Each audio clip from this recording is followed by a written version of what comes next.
She carried his meals every day with steady hands and quiet dignity, never complaining, never asking for more than she was given. He looked through her like glass, like she was furniture, like she was nothing. And when he finally opened his mouth, it was not to thank her. It was to destroy her.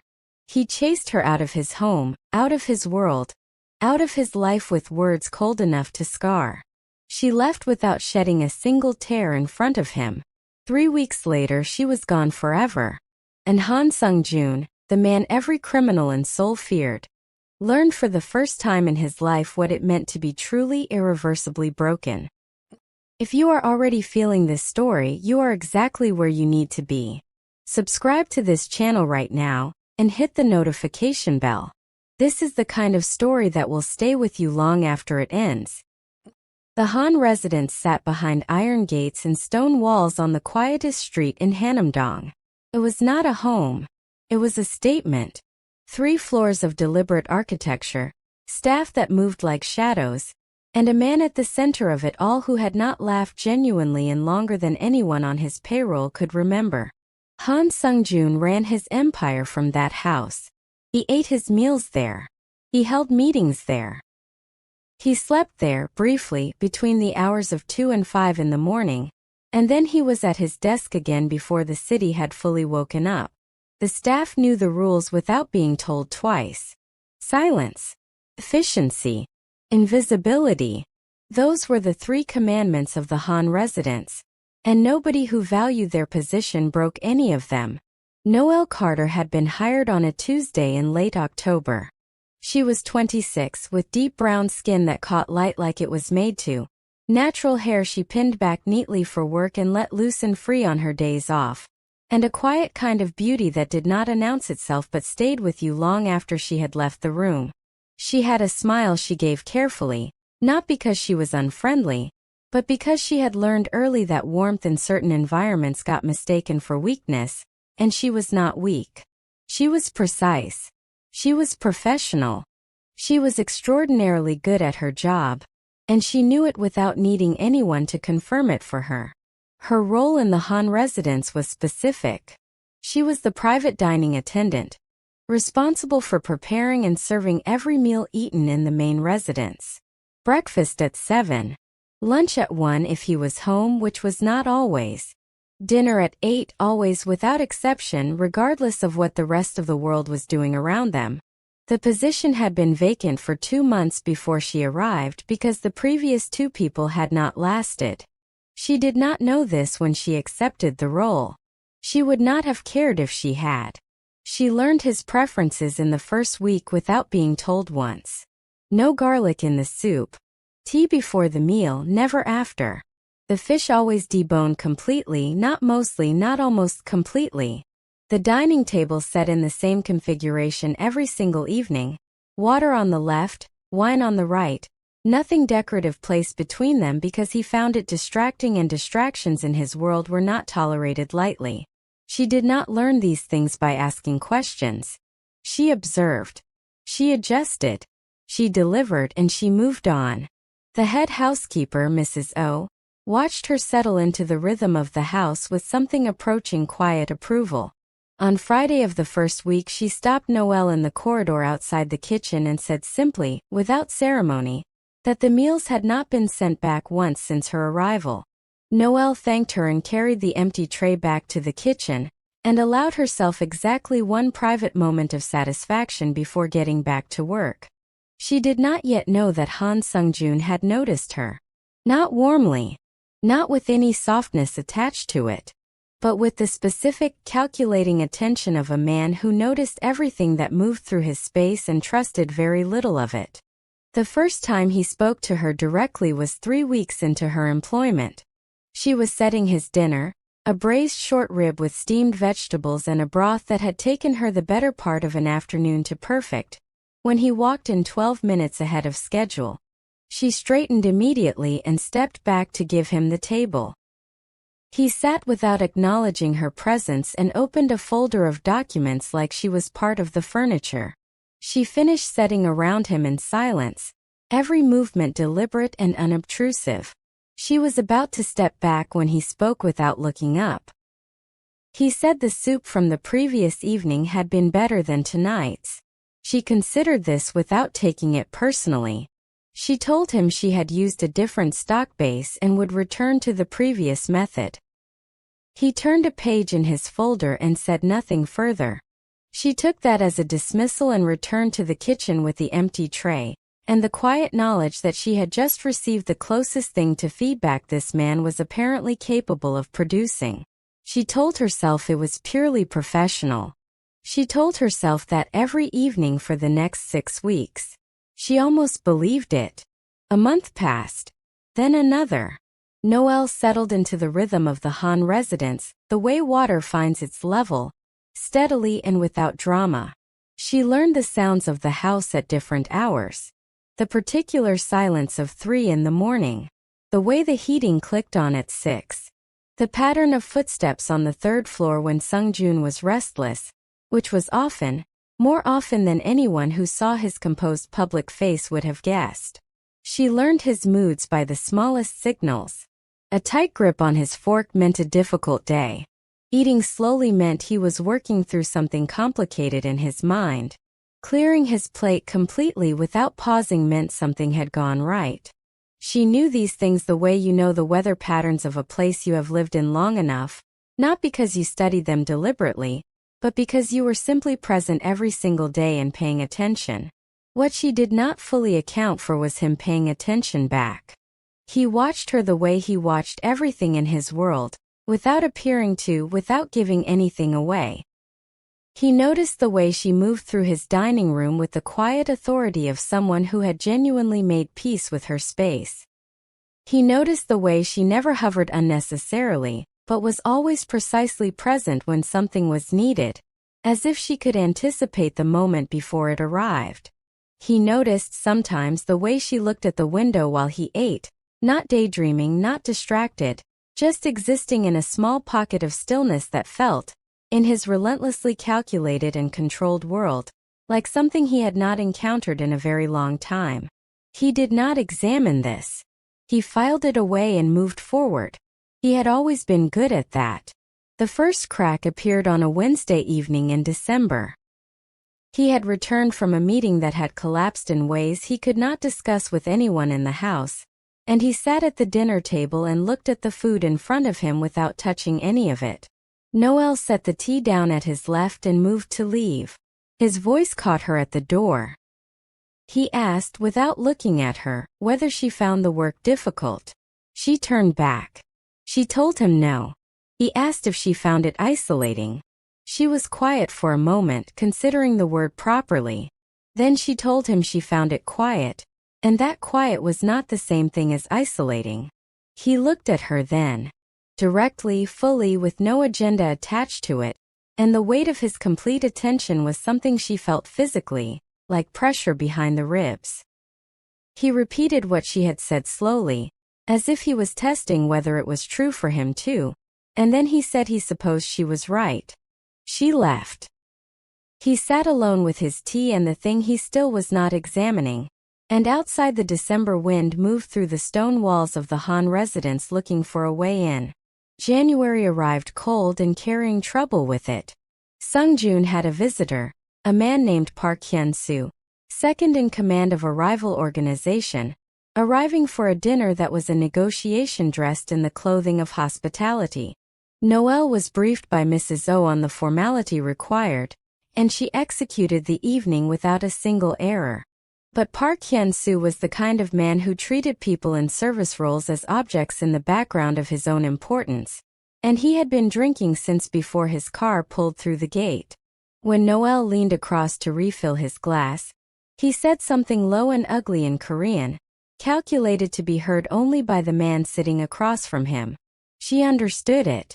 She straightened, set the decanter down with steady hands, and kept her face completely still. Sung-Joon had heard every word. Nothing in his expression changed. The temperature in the room did not visibly shift. But something behind his eyes went very quiet in the particular way of a man deciding whether a situation requires immediate action or a consequence delivered at a time and place of his own choosing.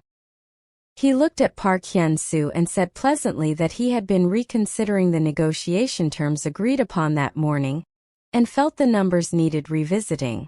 The rest of the dinner was brief and deeply uncomfortable for exactly one person at the table.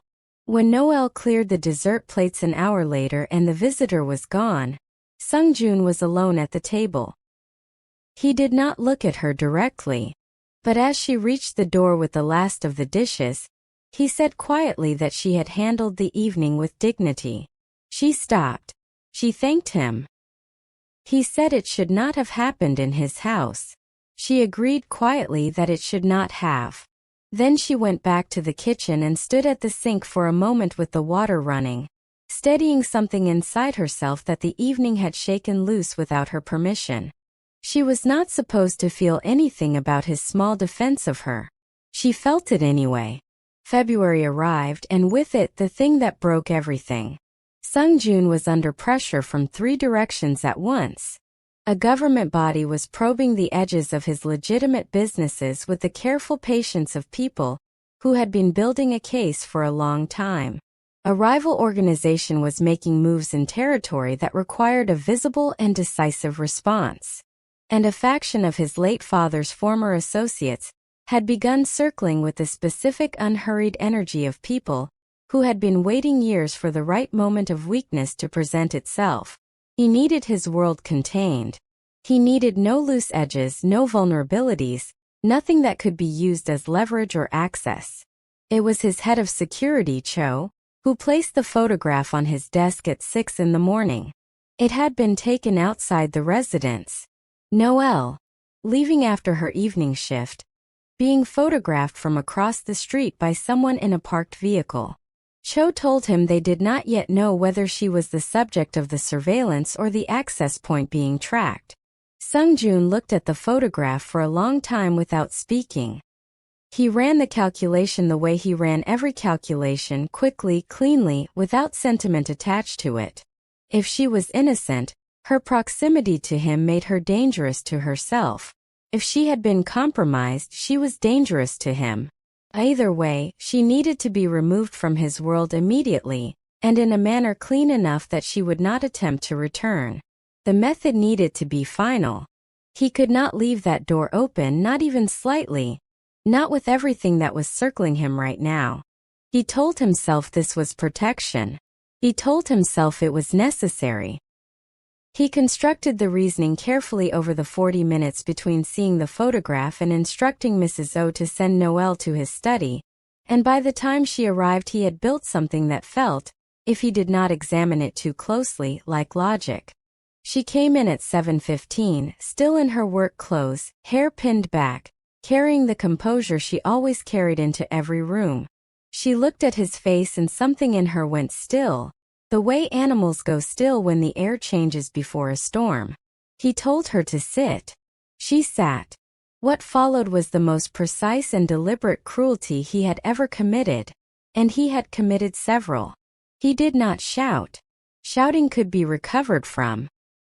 He was cold and methodical instead, laying out an accusation of misconduct and breach of trust with the clean efficiency of a man who had decided the outcome before the conversation began. He told her she had been observed making contact with individuals outside the residence. He told her employment was terminated with immediate effect. He told her that if she discussed anything she had seen or heard within his home, the consequences would extend far beyond professional ones. He watched her face through all of it. She sat very still. She did not cry. She did not raise her voice. She absorbed every word with a dignity that should have stopped him and did not, because he had already decided, and Han Sung-joon did not unmake decisions once they were made. When he finished, she stood. She smoothed the front of her uniform with both hands. She looked at him across the desk with eyes that were completely dry and completely devastated at the same time, and she said, with a quietness that landed harder than any anger could have, "I have never, in 5 months, been anything other than loyal to this house and to you." He said nothing. "I know you do not believe that," she said. "But it is true. And somewhere underneath all of this I think you know it is true too." She walked out of his study. She collected her personal belongings from the staff quarters in less than 20 minutes. She did not look back at the house as she went through the gate. She did not give him the satisfaction of seeing her break. He stood at the window of his study and watched her go down the street until she turned the corner and disappeared. He told himself it was necessary. He stood at that window for a long time telling himself that. If this story is already sitting heavy on your chest, you are exactly where you are supposed to be. Like this video, share it with someone and subscribe to this channel. We are not done yet. Stay with us. 3 days after Noel Carter walked out of the Han residence gate, Cho placed a second report on Sung-jun's desk. The photographer had not been watching Noel at all. The surveillance had been tracking a vehicle registered to one of Sung-jun's own associates that had been parking in the street on the same evening she finished her shift. Its presence coincidental to hers in every way that mattered. She had known nothing. She had done nothing. She had been, from the first moment to the last, exactly what 5 months of evidence had already told him she was. Sung-jun read the report. He set it down on the desk. He picked it up and read it again. He told himself he would fix it. He would have Mrs. O reach out, explain that a serious error had been made, arrange compensation generous enough to address the material damage. He drafted the instruction. He deleted it. He drafted it again. He sat with his phone in his hand for a long time and put it down without making the call. He did not examine why. He filed it away. He moved forward. The Han residence acquired a new dining attendant by the end of the week.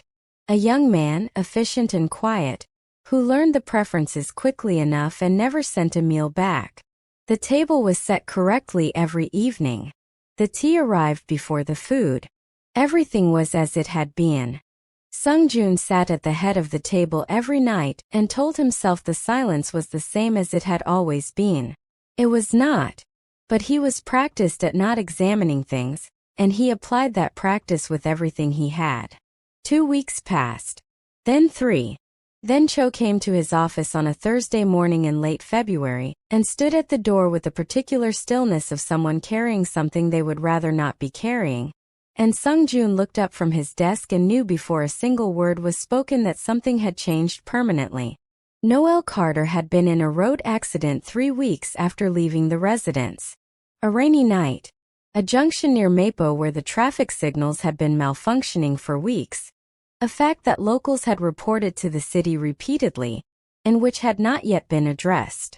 She had been walking home from a late shift at the restaurant where she had found temporary work after losing her position at the Han residence. She did not own a car. He had not known that. She had been taken to the hospital by ambulance. She had survived the initial impact. She had lived for 4 more days in that hospital. And then she was gone. Cho placed the report on the desk and stepped back and said nothing further because there was nothing further that needed to be said. Sung-jun looked at the report. He read it once. He read it again. He set it down on the desk very carefully, the way you set down something fragile, even though it was just paper, even though the fragile thing was not the paper at all. He did not speak. He did not move. He sat in his chair while Seoul went about its ordinary Thursday morning outside his window, and he felt the floor of himself crack open and give way. Cho left quietly. The morning's meetings were redirected without explanation. The phones were answered by assistants. The empire ran itself for one Thursday morning without its center, because its center was sitting in a chair with a 4-paragraph report and learning, for the first time in his adult life, what it meant to be completely and irreversibly undone. He had sent her away. She had gone and found another job and walked home in the rain because she did not own a car and the junction was broken, and he had sent her away on a lie. He had not even bothered to verify before he used it to destroy her. He sat with that until it was dark outside. He did not eat dinner that evening. The new attendant left the meal on the table and it went cold and was cleared away untouched. And nobody in the household said a word about it. He did not go to the funeral. He had thought about it and understood clearly that he had no right to stand at the grave of a woman. He had wronged and performed grief in front of people who had actually loved her. He sent white flowers anonymously through a florist on the other side of the city. He sat with the inadequacy of that gesture for a long time and sent them anyway because doing nothing felt like a cruelty he could not add to the list. He pulled her employment file from the records and read it from beginning to end for the first time, slowly and with full attention. Noel Carter.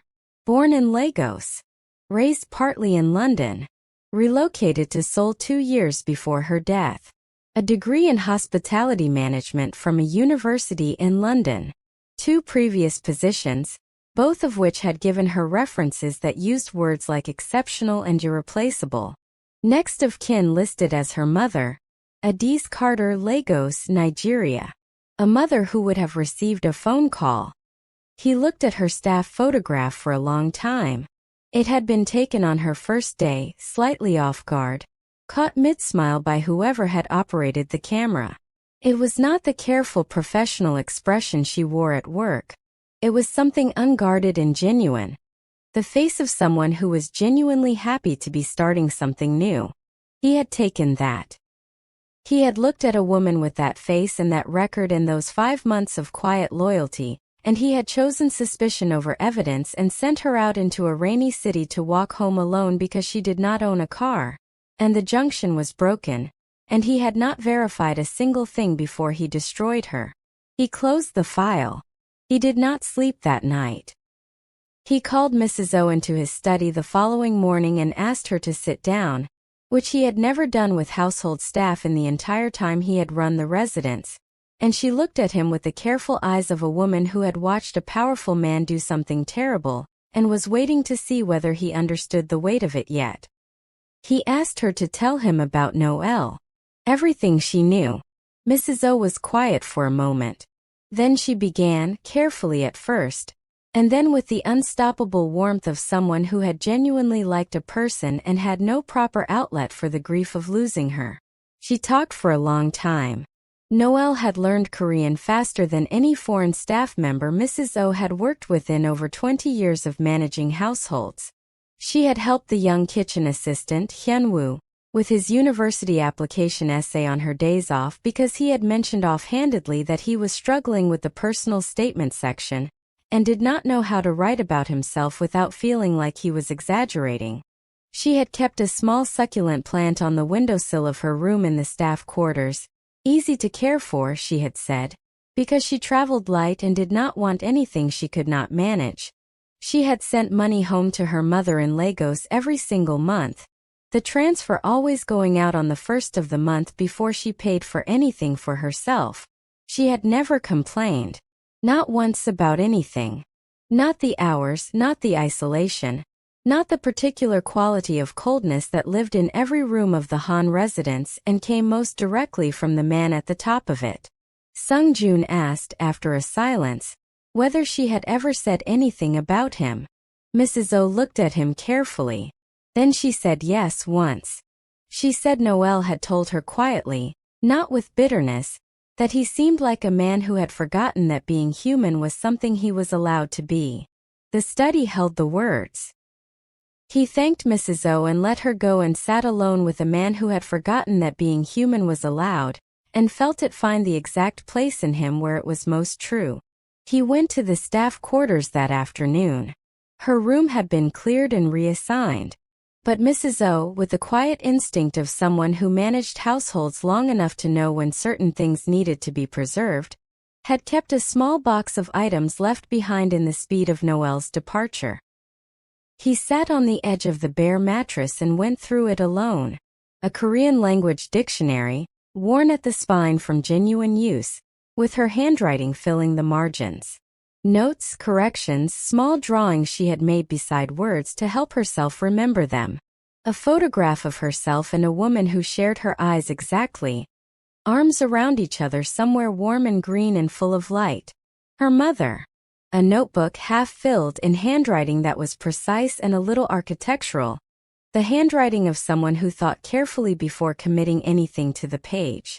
He opened the notebook slowly. It was not a diary. It was a collection, things she was learning about Seoul, restaurants she wanted to try, parks she had read about and planned to visit, small observations about the city written in the careful voice of someone still in the process of falling in love with a place. Near the middle of the notebook, a single entry that was different from everything around it. Not a list. Not an observation. Just a few lines, written and then underlined once beneath. Some people carry coldness like armor. Does not mean there is nothing underneath. It means they have forgotten how to take it off. I hope he remembers someday. I think he could be something extraordinary if he did. No name. He did not need one. He sat in that empty room with the notebook open in his hands and did not try to manage what moved through him. He let it come. All of it. Every bit of it. He added the notebook and the photograph and the dictionary to a box he kept from that day forward on the shelf behind his desk in his study, where he could see it every morning when he sat down and every evening when he stood up. His associates noticed it over the weeks that followed. None of them asked. They understood without asking that Han Sung-joon had been altered by something, and that the alteration was not temporary. He visited her grave on a morning in March when the cemetery was quiet and the city had not yet fully started its day. He brought the succulent from her windowsill box and planted it himself at the base of her headstone, hands in the soil, good suit and all, not caring about any of it. He crouched there for a while and spoke to her out loud, because silence felt like another form of looking through her, and he had done enough of that. He told her he was sorry. He said it plainly and without decoration because she had deserved plainness and honesty from him for 5 months and had never received it, and the least he could do now was give it to her without performing it. He told her the plant was flowering. He told her it was stubborn and persistent, which he suspected she would have appreciated.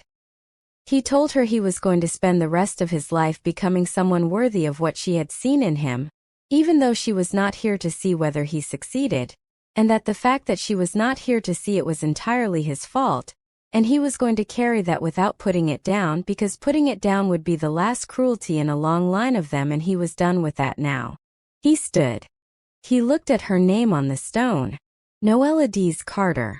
Beloved daughter. She carried grace into every room. He read those words and understood that whoever had written them had known her in ways he had never permitted himself to, and that was his loss and his failing and his alone. He walked back through the gate and into the ordinary morning. 3 months passed.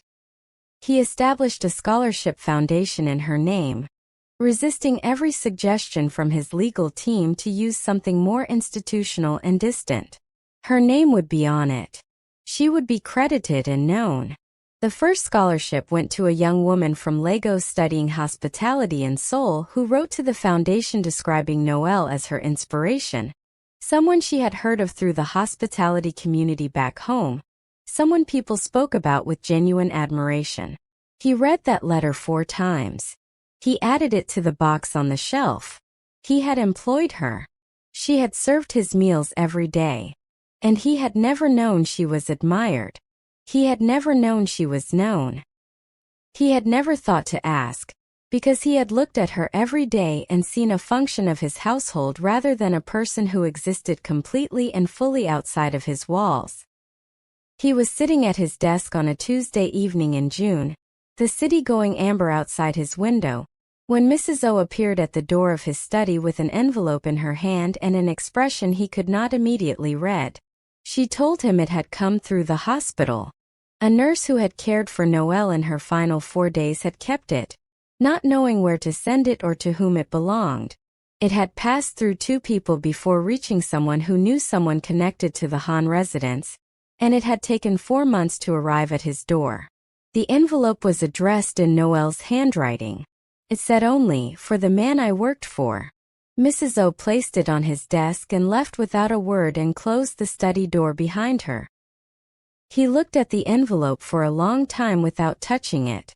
She had lived 4 days in that hospital. For days in which she could have asked the nurses to find him. For days in which she could have been angry or bitter or afraid or all 3 at once, which anyone would have had the right to be. And in those 4 days she had written him a letter. He picked it up. He opened it carefully. The way you open something you understand cannot be reopened once you have read it. Her handwriting was steady. Even then, even at the end, it was steady. She wrote that she was not writing to accuse him. She wanted to be clear about that from the beginning, because she knew his mind and knew he would be waiting for it. She was writing because she had spent 4 days in a hospital bed with a great deal of time to think. And what she kept thinking about was not what he had done to her but what she hoped for him afterward. She wrote that she had understood, somewhere around the 3rd month of working in his house, that his coldness was not cruelty by nature. It was cruelty by habit, built over years of a life that had not given him safe places to be soft in. And she had watched him carry it the way a person carries something heavy they have held so long they no longer notice the weight. She had wanted to tell him that. She had never found the right moment, or perhaps she had not been brave enough, and she was sorry for that now. She wrote that she forgave him. Not because what he did was small, because it was not small. It had cost her the position she needed and the stability she had built carefully and the sense of safety she had worked hard to maintain in a city that was not her own. She forgave him because unforgiveness was a weight she did not want to carry out of this world. And because she believed, genuinely and without performance, that he was capable of being better than the version of himself that had sat across from her that morning in February and chosen fear over truth. She wrote that she hoped he would be kind to the next person who served him quietly and asked for nothing. She hoped he would remember that the people in the margins of powerful lives are not furniture. She hoped he would let someone in eventually, because the loneliness she had seen in him was the saddest thing in that house. Sadder than the silence and the cold and the late nights and all the rest of it combined. She wrote at the very end that she was glad she had worked for him. That the quiet of the Han residence had given her time to learn the city she had come to love. And the work had been good work done well. And those things mattered to her regardless of how it ended. She signed it with her name. Just her name. No title. No formality. Noel. He sat with the letter in his hands while the city went fully dark outside his window, and the lights of Seoul came on one by one across the skyline. He did not try to manage what happened to him. He let it come completely, all of it, the grief and the guilt and the devastating, humbling weight of being forgiven by someone who had every reason not to forgive him and had chosen to anyway. She had lived 4 days in a hospital knowing she was running out of time, and she had used some of that time to release him from what he had done to her. He pressed the letter against his chest and sat in the dark of his study for a very long time. When he finally moved, he placed the letter in the box on the shelf, beside the notebook and the photograph and the dictionary with her handwriting in the margins. He stood in front of that shelf and looked at the small collection of a life he had been too close to see clearly while it was standing right in front of him every day. Then he sat back down at his desk and he began to write. Not instructions. Not business correspondence. He wrote to her mother in Lagos, a real letter this time, not a legal document, not a formal communication from a foundation. A letter from himself by name, explaining who he was and how he had known her daughter and what her daughter had meant in his life and what she had given him, without knowing she was giving it, simply by being the person she was in the rooms of his house every day. He wrote that Noel had been, without ever being asked to and without ever receiving anything adequate in return, the most important person in his life. That she had seen something in him he had stopped believing was there. That he was spending the rest of his days proving her right, not because she could see it but because she deserved to have been right. He sent the letter in the morning. August arrived warm and unhurried. On the 14th, her birthday, he went back to the grave. The succulent at the base of the stone had grown and put out small pale flowers, persistent and quietly alive in the way of things that do not require much to keep going but give back more than you expect. He crouched down and looked at it for a while. He talked to her about the scholarship, about Hyunwoo, who had gotten into university and sent a card to the residence that Mrs. O had placed on the kitchen notice board where it remained. About the restaurant she had circled in her notebook with the word someday written beside it, which he had visited alone and eaten a full meal at, ordering what he thought she might have ordered based on everything Mrs. O had told him, and it had been exactly as good as her research had suggested. He told her he was different now. Not fixed. He did not think a person got fixed from something like this. But different. Open in a way he had not been capable of before her. Willing to be seen in a way that would have felt dangerous to the version of himself she had cooked for and served and quietly, generously tried to understand. He told her the letter had arrived. He told her it had done exactly what she had probably known it would do. He told her she was extraordinary. The August morning was warm around him. The city moved in the distance. The flowers on the succulent were very small and very steady in the light. He stood. He straightened his jacket. He looked at her name one final time. He said goodbye. Not the way you say goodbye to something you are leaving behind. The way you say it to something you are taking with you. He walked back through the gate. He carried her forward into every room he entered after that, into every decision he made, into every moment where the old coldness rose up out of habit, and he chose differently because of her. She was in the way he looked at the people who worked for him now, fully and with attention, and with the understanding that they were complete human beings who existed far beyond the edges of his world. She was in the foundation that carried her name and the scholarship that carried her spirit and the letter her mother had written back to him, after months, which he had also added to the box on the shelf. She was in the succulent on his windowsill now, moved from the grave to his study where he could see it every day, still flowering, still persistent, still giving back more than it required. He was not healed. He would not be healed. That was not how this kind of thing worked, and he understood that now, and he did not try to rush past it or file it away or move forward from it. He walked with it instead. He let it change his stride. Some people come into your life and rearrange everything. Not through grand gestures or declarations, but through the quiet accumulation of who they are every single ordinary day. You do not always recognize them in time. Sometimes you look through them like glass for months and call it professionalism and tell yourself the silence is the same as it always was. And sometimes you only understand what you were given after it is gone. And the understanding arrives like a letter from a hospital, steady and generous and full of a grace you know you did not deserve. Han Sung-joon learned love as a language after the one who had tried to teach him was no longer there to hear him speak it. He spoke it anyway. Every day. For the rest of his life. That was the least she deserved. That was everything he had. Thank you for staying with this story all the way to the end, besties. If it moved you, if it stayed with you, if it made you think about someone you may have looked through without meaning to, please like this video, share it with someone who needs to hear it, and subscribe to this channel so you never miss what we bring next. Every story we tell is for you. Every single one.